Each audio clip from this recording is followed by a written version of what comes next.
नित्य दर्शन से जुड़े सभी श्रोताओं का स्वागत है। पिछली वीडियो में हमने अग्नि बीमा के बारे में विस्तार से जाना था। चलिए इस वीडियो में हम समुद्रिक बीमा क्या होता है उसके बारे में विस्तार से जानें और अन्य बीमा जैसे स्वास्थ्य बीमा, मोटर वाहन बीमा, चोरी बीमा, फसल का बीमा या पशुओं का बीमा, खेल का बीमा क्या होता है और बहुत सारी अमर्त्य सेन योजनाएं, ऐसी कुछ योजनाओं के बारे में जो बीमे से संबंधित हैं उनका इसमें अध्ययन करते हैं। आइए, समुद्रिक बीमा क्या होता है? समुद्रिक बीमे से अभिप्राय उस क्षतिपूर्ति बीमे से है जिसमें बीमा कंपनी द्वारा एक निश्चित प्रीमियम के बदले में बीमाधारी को समुद्रिक से संबंधित जितने भी जोखिम होते हैं उससे होने वाली क्षति की पूर्ति का वचन दिया जाता है। समुद्रिक बीमे में सुरक्षा तत्व निहित होता है, इसमें विनियोग तत्व नहीं शामिल होता। ये बीमे की सबसे प्राचीनतम बीमा है जिसे हम समुद्रिक बीमा के नाम से जानते हैं। इसकी विशेषताओं पर यदि नज़र डालें तो देखेंगे कि यह बीमा समुद्र से संबंधित जितनी भी हानियां होती हैं, चाहे वह जहाज से संबंधित हो, जहाज पर माल से संबंधित हो या जहाज के किराए से संबंधित हो या जहाज का अन्य पक्षकारों के प्रति उत्पन्न हानि से संबंधित हो, इन सभी हानियों की क्षतिपूर्ति बीमा कंपनी द्वारा की जाएगी। यह बीमा एक क्षतिपूर्ति का अनुबंध होता है जिसमें बीमा कंपनी वास्तविक हानि तक की राशि का भुगतान करने का वचन देती है तथा ये पूर्ण सद्विश्वास का भी अनुबंध है जिसमें दोनों पक्षकारों का ये अनुबंध होता है कि वो अपने से संबंधित सभी तथ्यों को उजागर करें, ईमानदारी से प्रकट करें, वो एक दूसरे से किसी बात को छुपाए नहीं, विश्वास बनाए रखें। और तीसरा, इसमें बीमा योग्य हित का होना अति आवश्यक होता है। यह हित हानि होने के समय अवश्य होना चाहिए और हानि के निकटतम कारण को भी इसमें देखा जाता है, तो ये इसकी विशेषताओं में शामिल होता है। इसके साथ साथ इस बीमे में भी अन्य बीमे की तरह दो पक्षकार होते हैं, बीमाकर्ता और बीमाधारी। और दूसरा, यह क्षतिपूर्ति का बीमा अनुबंध होता है। तीसरा, यह 1 वर्ष के लिए भी कराया जा सकता है और उससे अधिक अवधि के लिए भी कराया जा सकता है। इसमें केवल भुगतान तभी होता है जब वास्तव में हानि होती है, अन्यथा इसका भुगतान नहीं किया जाता। इसमें समुद्र से संबंधित सुरक्षा तत्व प्रदान किया जाता है, इसमें विनियोग तत्व नहीं होता। इसमें भी इंश्योरेंस शब्द का प्रयोग किया जाता है, एश्योरेंस का इसमें प्रयोग नहीं किया जाता है। समुद्रिक बीमे का भी कोई समर्पण मूल्य नहीं होता। एक निश्चित अवधि से पहले अगर इसको ले लिया जाए तो पॉलिसी रद्द हो जाती है और इसकी कोई राशि प्राप्त नहीं होती। समुद्रिक बीमा निश्चित अवधि के दौरान कोई क्षति होने पर ही भुगतान किया जाता है, अन्यथा इसका भुगतान नहीं किया जाता। तो ये सब बातें इसकी विशेषताओं में शामिल होती है। चलिए देखें कि समुद्री बीमा में कौन कौन सी वस्तु विषय का कवर किया जाता है, जिसका बीमा किया जाता है। जैसे जहाज का बीमा किया जाता है, जहाज पर जो माल ढोया जा रहा है उसका बीमा किया जाता है। भाड़ा होता है जो जहाज का, उससे संबंधित बीमा किया जाता है। और जहाज यदि दुर्घटनाग्रस्त से किसी अन्य जहाज को नुकसान पहुंचाता है तो उसमें जो दायित्व उत्पन्न होता है उसका भी बीमा कराया जाता है। चलिए इसके बारे में विस्तार से जानते हैं। सबसे पहला है जहाज या हल बीमा, जिसे हम हल इंश्योरेंस के नाम से भी जानते हैं। जहाज को समुद्रिक जोखिम और संकटों से बचाने के लिए इस तरह का बीमा करवाया जाता है। इसमें 2 तरह के बीमे शामिल होते हैं, जैसे एक निश्चित अवधि में जहाज को किसी प्रकार की हानि होती है तो उसकी पूर्ति के लिए, और दूसरा है किसी विशेष यात्रा के दौरान अगर जहाज को कोई हानि होती है तो उसकी पूर्ति के लिए। दूसरा है माल या कार्गो बीमा। कार्गो मतलब माल पे जो समुद्र जहाज पर जो माल जा रहा है उसे हम कार्गो कहते हैं। तो उस कार्गो माल का अगर नुकसान हो जाता है तो उसकी भरपाई के लिए जो बीमा करवाया जाता है, तो जो जहाज पर माल रखा है उसका हम बीमा करवा लेते हैं। जो भी जोखिम उत्पन्न होता है, जोखिम के कारण उस माल को हानि उठती है, जैसे आग लग जाती है, पानी में डूब जाता है माल, लुटेरों द्वारा लूट लिया जाता है, या युद्ध में किसी तरह का नुकसान हो जाता है इन जहाज़ों पर माल का, तो उन सब का क्योंकि माल का बीमा करवा लिया जाता है तो जितने माल का नुकसान होता है वो बीमा कंपनी उसकी भरपाई कर देती है। यहाँ पर ये माल सेलिंग प्राइस यानी विक्रय मूल्य पर भी बीमा करवाया जा सकता है।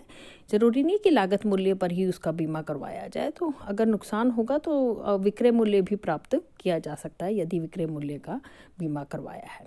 भाड़ा बीमा, जहाज कंपनी कई बार एक माल को एक स्थान से दूसरे स्थान पर लाने ले जाने का कार्य करती है और उसके बदले में जहाज कंपनी भाड़ा लेती है। तो कई बार भाड़ा देने वाला जो व्यक्ति विशेष होता है वो केवल माल को वर्णित स्थान पर सुरक्षित पहुंचाने की दशा में ही भाड़े का भुगतान करने के लिए सहमत होता है। यदि माल रास्ते में नष्ट हो जाता है या क्षतिग्रस्त हो जाता है तो जहाज कंपनी को अब कोई भाड़ा नहीं प्राप्त होगा। तो जहाज कंपनी इस भाड़े को ना मिलने की हानि से बचने के लिए भाड़े का बीमा करवा लेती है। अब क्या होगा, ऐसे नुकसान, ऐसे किराए ना मिलने की स्थिति में बीमा कंपनी इस क्षति की पूर्ति करेगी। अगला है दायित्व बीमा। दायित्व बीमा समुद्री जोखिम या समुद्री संकट से यदि किसी प्रकार का अन्य पक्षकारों के प्रति कोई दायित्व उत्पन्न होता है तो उसकी पूर्ति के लिए बीमा करवाया जाता है। इसे उदाहरण द्वारा समझा जा सकता है, जैसे दो जहाज हैं, वो समुद्र में आपस में टकरा जाते हैं, तो एक जहाज ने जिसने बीमा करवा रखा है वो यदि दूसरे जहाज को कोई हर्जाना देना पड़ जाता है तो ऐसी स्थिति में हर्जाने का भुगतान अब कौन करेगा? बीमा कंपनी करेगी, क्योंकि उस पहले जहाज ने दायित्व बीमा करवा रखा था। इसलिए समुद्र में उत्पन्न किसी भी प्रकार का अन्य पक्षकारों के प्रति जो दायित्व था वह बीमा कंपनी द्वारा भुगतान किया जाएगा। चलिए समुद्रिक बीमा पे लागू होने वाले दो मुख्य बीमा सिद्धांतों के बारे में जानें। सबसे पहला है बीमा योग्य हित का सिद्धांत, प्रिंसिपल ऑफ इंश्योरेबल इंटरेस्ट। इस सिद्धांत के अनुसार बीमाधारी का बीमित वस्तु में बीमा योग्य हित होना आवश्यक होता है। इससे अभिप्राय यह है कि जो माल है या जहाज को सुरक्षित रखने से बीमाधारी को या तो लाभ होना चाहिए या नष्ट होने से उसे हानि होनी चाहिए। समुद्रिक बीमा में केवल क्षति के समय ही बीमा योग्य हित होना चाहिए, यानी जब हानि हो रही है उस समय उसका बीमा योग्य हित देखा जाएगा। इसके अतिरिक्त माल के हस्तांतरण से संबंधित बीमा पत्र या बीमा योग्य का हित का भी हस्तांतरण हो जाता है। बहुत सारे व्यक्ति हैं जिनका समुद्रिक बीमा में बीमा योग्य हित होता है, जैसे माल के स्वामी का अपने माल में बीमा योग्य हित होता है, जहाज के मालिक का अपने जहाज में होता है, भाड़ा लेने वाले का भाड़े में, यात्रियों का अपने माल में, और जहाज के कप्तान व कर्मचारियों का अपने वेतन में बीमा योग्य हित होता है। दूसरा इसमें महत्वपूर्ण सिद्धांत है गर्भित आश्वासन का सिद्धांत। इसे प्रिंसिपल ऑफ इम्प्लाइड वारंटी के नाम से भी जाना जाता है। ये समुद्रिक बीमा पर गर्भित आश्वासन के रूप में लागू होता है। ऐसा वचन, ऐसी शर्तें जिनका बीमा अनुबंध में उल्लेख नहीं होता लेकिन इनका पालन करना अनिवार्य होता है, ये अपने आप लागू होती हैं। मतलब ये छुपी हुई शर्तें होती हैं जो अपने आप लागू होनी आवश्यक होती हैं। अर्थात ये मान लिया जाता है ये शर्तें समुद्रिक बीमा पर लागू होंगी ही। जैसे जहाज की योग्यता से संबंधित, जहाज की योग्यता का अर्थ है कि जहाज इस स्थिति या अवस्था में होना चाहिए कि बीमित वस्तु को कोई हानि न पहुंचे। यदि जहाज में किसी प्रकार की कमी है तो उसको पहले ही ठीक कर लेनी चाहिए, उसकी मरम्मत कर लेनी चाहिए। दूसरी है जहाज का मार्ग। जहाज का मार्ग पहले से ही निश्चित होना चाहिए, किसी भी परिस्थिति में उस मार्ग को बदलना नहीं चाहिए। यदि बदला जा रहा है तो वो वस्तु के जीवन की सुरक्षा के लिए आवश्यक होना चाहिए और वो मार्ग नियंत्रण में होना चाहिए, यानी वो किसी तरह की कठिनाई को पैदा करने वाला मार्ग नहीं होना चाहिए। और तीसरा जो है कि ये जो समुद्रिक यात्रा की जा रही है ये वैधानिक उद्देश्य के लिए होनी चाहिए, यानी बीमा कंपनी केवल वैधानिक कार्यों के लिए ही क्षतिपूर्ति के लिए बाध्य मानी जाती है। चलिए अब अन्य बीमाओं के बारे में जानें, जैसे स्वास्थ्य बीमा, जिसे हम हेल्थ बीमा कहते हैं। इसे हम मेडिक्लेम पॉलिसी के नाम से भी जानते हैं। इसमें क्या होता है, व्यक्ति विशेष की चिकित्सा संबंधी जितना भी खर्चा होता है उससे बीमा कंपनी सुरक्षा प्रदान करती है। इसमें बीमा कंपनी बहुत सारी पॉलिसियों के तहत व्यक्ति का या व्यक्तियों के परिवार का चिकित्सा का जितना भी खर्चा होता है वो एक निश्चित प्रीमियम के बदले में भुगतान करने का वचन देती है। यह प्रीमियम किस्तों में चुकाया जा सकता है, ये वार्षिक, अर्धवार्षिक हो सकता है। ये सामान्य प्रकृति का बीमा होता है और बहुत सारी प्राइवेट कंपनियां इस तरह की हेल्थ पॉलिसीज आजकल जारी करती हैं, जिसमें बीमारी के इलाज के लिए बहुत सारे खर्चे, जैसे अस्पताल का खर्चा, दवाइयों के खर्च का और डॉक्टर की फीस का खर्चा, मरीज को लाने ले जाने का खर्चा शामिल होता है। अगला है विश्वस्तता बीमा। विश्वस्तता बीमा कंपनी किसी व्यवसायिक के स्वामी के साथ अनुबंध करती है, जिसमें स्वामी अपनी कर्मचारियों के विश्वास के ऊपर बीमा करवाता है कि कर्मचारी कपट, बेईमानी या गबन से किसी तरह का स्वामी को नुकसान ना पहुंचाए, तो बीमा कंपनी इसकी पूर्ति का वचन देती है। कर्मचारियों की विश्वास की भावना का ये बीमा होता है, इसलिए इसे विश्वस्तता बीमा के नाम से जानते हैं। यह बीमा वहाँ करवाया जाता है जहाँ नियोक्ता अधिक मूल्यवान वस्तुएं कर्मचारियों को सौंप कर रखता है। यह बीमा एक व्यवसाय के कर्मचारियों के व्यवहार का बीमा है, यानी उनकी विशेषता का बीमा है, जिसे हम अमूर्त विषय वस्तु कहते हैं। और ये सेवा शर्तों में यदि नियोक्ता उनकी किसी तरह का परिवर्तन करता है तो इसकी सूचना बीमा कंपनी को भी देनी होती है। उसी के परामर्श के अनुसार वो उसमें परिवर्तन कर सकता है। और वस्तुओं का स्वामित्व जो होता है इसमें व्यवसाय के स्वामी का बना रहता है, हालांकि कर्मचारियों के पास वो वस्तुएं होती हैं। अगला बीमा है मोटर वाहन बीमा। यह सामान्य बीमा है और बड़ा ही लोकप्रिय बीमा है। लोग अपने कार, ट्रकों, वाहनों का बीमा करवा लेते हैं ताकि चोरी से, दुर्घटना से या किसी प्रकार की तीसरे पक्षकार को उत्पन्न देय राशि से बच सके। और ये दायित्व किस पर डाल देते हैं? बीमा कंपनियों पर डाल देते हैं। तो इसका प्रीमियम भी सामान्य होता है। अगला है चोरी का बीमा। यह बीमा चोरी, ठगी, डकैती के कारण होने वाली हानि से बचने का उपाय होता है। इसमें घरेलू सामान का, आभूषण का, संपत्ति का बीमा करवा लिया जाता है ताकि चोरी से अगर किसी कारण हानि होती है तो वो उसका दायित्व किस पर चला जाता है? बीमा कंपनी पर चला जाता है और बीमा कंपनी इसकी क्षतिपूर्ति करती है। इसी प्रकार से पशुओं का भी बीमा कराया जाता है।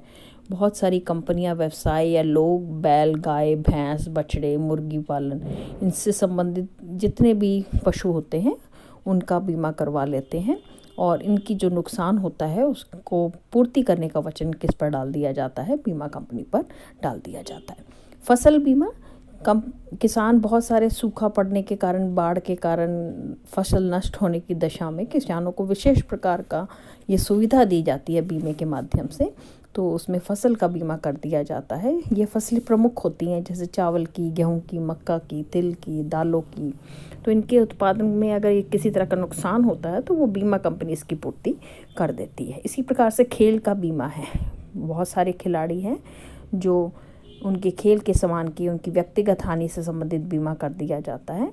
यह व्यवसायिक खिलाड़ियों से संबंधित नहीं होता, ध्यान रखिए। ये व्यावसायिक खिलाड़ी जो व्यवसाय के लिए, जो कमर्शियल बेस पर खेलते हैं उनके लिए नहीं होता। ये एक शौकियाना तौर पर खेलने वाले खिलाड़ियों के लिए होता है। इसमें बहुत सारे खेल शामिल है जैसे एंगलिन है, बैडमिंटन है, क्रिकेट है, गोल्फ है, लॉन टेनिस है, स्क्वैश को, निशानेबाजी को, बहुत सारे खेलों को इसके अंतर्गत शामिल किया जाता है जिसमें बीमा किया जाता है। ऐसे ही कुछ योजनाएं हैं जैसे अमर्त्य सेन शिक्षा योजना है। ये पॉलिसी आश्रित बच्चों की शिक्षा को सुरक्षा प्रदान करने के लिए खोली गई है। इस पॉलिसी में किसी कारणवश या दुर्घटनावश किसी की मृत्यु हो जाती है या कोई बच्चा विकलांग हो जाता है तो बीमा कंपनी पॉलिसी में वर्णित अवधि के अनुसार या राशि के अनुसार पॉलिसी व्यक्ति को शिक्षा संबंधी खर्च को वहन करती है और शिक्षा संबंधी खर्चा देती है। राजेश्वरी महिला कल्याण बीमा योजना ये महिलाओं से संबंधित होती है, यानी महिला दुर्घटनाग्रस्त या महिला किसी समस्या से संबंधित हो या किसी बीमारी से संबंधित हो, उसके कारण उसकी मृत्यु हो जाती है, विकलांग हो जाती है, तो ऐसी स्थिति में उसके परिवार के सदस्यों को सहायता देने के लिए यह योजना बनाई गई है। इस योजना के तहत बीमित राशि को परिवार के सदस्यों को दे दिया जाता है। आशा है आपने बीमा से संबंधित संपूर्ण जानकारी एकत्र कर ली होगी। बने रहिए नित्य दर्शन पर और इसे शेयर, लाइक और सब्सक्राइब करना ना भूलें। अगला वीडियो हमारा व्यावसायिक सेवाओं में संप्रेषण और डाक सेवाएं क्या होती है उस पर आधारित होगा। बने रहिए नित्य दर्शन पर। धन्यवाद।